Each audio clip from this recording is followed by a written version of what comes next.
आज मैं आपको हमारी ट्रेडिशनल गुड़ की रोटी की रेसिपी सिखाने वाली हूँ, जिसे हमारे यहाँ पे गुड़जी मानी कहते हैं। दोस्तों ये ट्रेडिशनली जैसे मेरी दादी बनाती थी बिल्कुल वही मेथड से मैं आपको सिखाने वाली हूँ। दोस्तों हमारी कच्ची कम्युनिटी के अंदर ये रेसिपी जरूर से बनती है। तो चलिए गुड़ की रोटी बनाना शुरू करते हैं।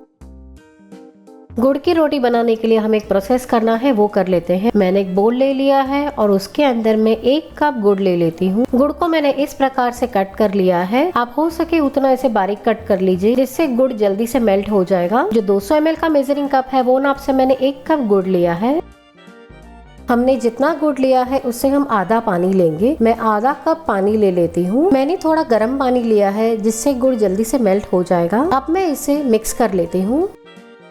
इसे कांस्टेंट स्टर करते हुए मिक्स करेंगे, जिससे 5 मिनट के अंदर गुड़ पिघल जाएगा। दोस्तों ये हमारी ट्रेडिशनल रेसिपी है।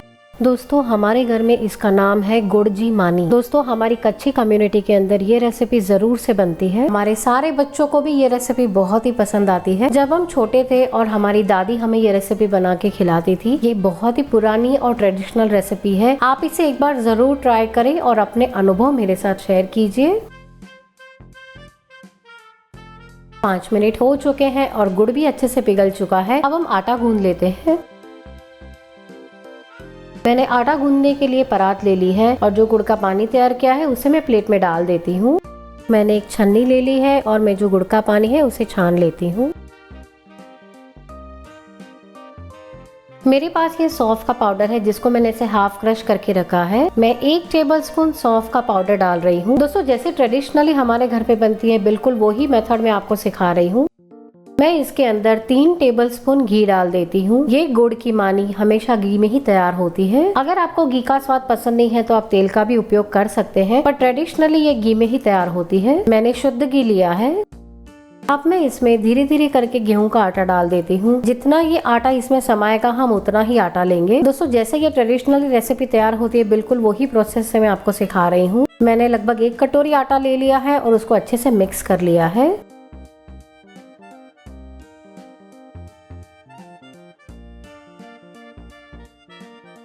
ये देखिए दोस्तों इसमें और अभी आटा जाएगा तो मैं इसमें और आधा कटोरी डाल देती हूँ। मैं इस प्रकार से आधा आधा कटोरी डाल के ही इसका आटा गूंदूंगी। हमें एक साथ में बहुत सारा आटा नहीं ऐड करना है।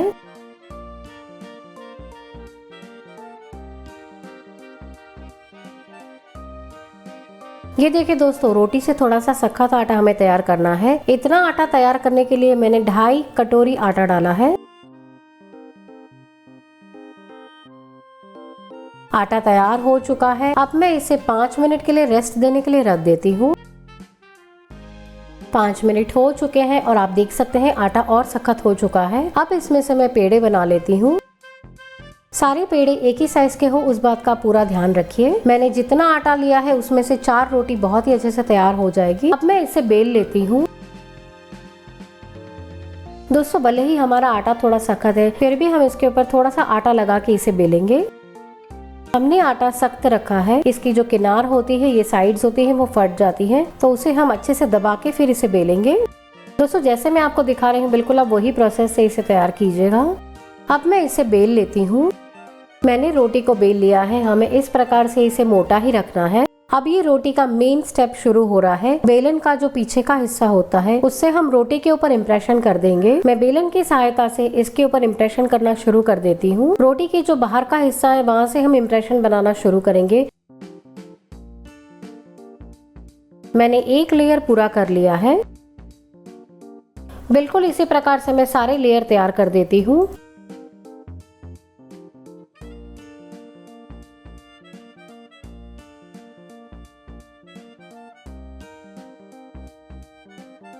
मैंने पूरी रोटी के ऊपर इम्प्रेशन कर दिया है। देखिए दोस्तों ये अभी से ही इतनी खूबसूरत लग रही है। जब आप इस पे इम्प्रेशन करेंगे तो ये रोटी थोड़ी पतली हो जाएगी, इसलिए जब भी आप इसे बेलिएगा तभी हमेशा थोड़ा मोटा ही बेलिएगा।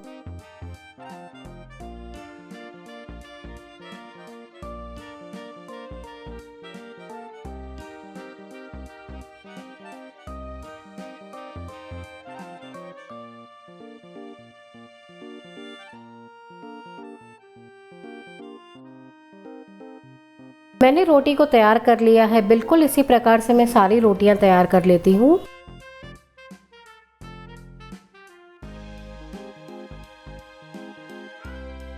मैंने तवे को गरम करने के लिए रख दिया है। तवा को हमने बहुत ज्यादा गरम नहीं करना है, थोड़ा सा ही गरम हो जाए तभी मैं इस पे रोटी डाल देती हूँ। रोटी का जो प्लेन वाला हिस्सा है उसे मैं तवे के ऊपर रख देती हूँ और डिजाइन वाला जो हिस्सा है उसे मैं ऊपर रख देती हूँ।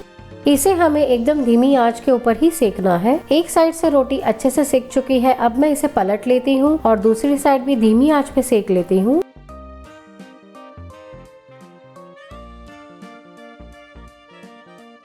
इस प्रकार से अलटते पलटते हमें बहुत ही धीमी आंच के ऊपर इसे सेकना है।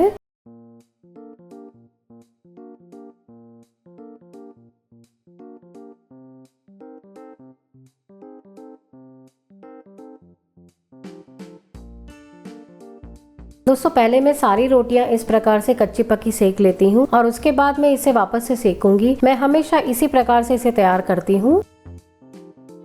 मैंने सारी रोटियां आधी सेक ली हैं, अब हम इसमें पूरा सेक लेंगे और इसके ऊपर हम बहुत अच्छे से घी लगा लेंगे। मैं रोटी को पलट लेती हूँ और दूसरी साइड भी अच्छे से घी लगा लेती हूँ। ये रोटी जब भी आप बनाएं तभी थोड़ा घी का नाप ज्यादा रखें, इससे ये रोटी बहुत ही खस्ता और क्रिस्पी तैयार होगी। अब हमें इसे धीमी आंच के ऊपर ही सेकना है।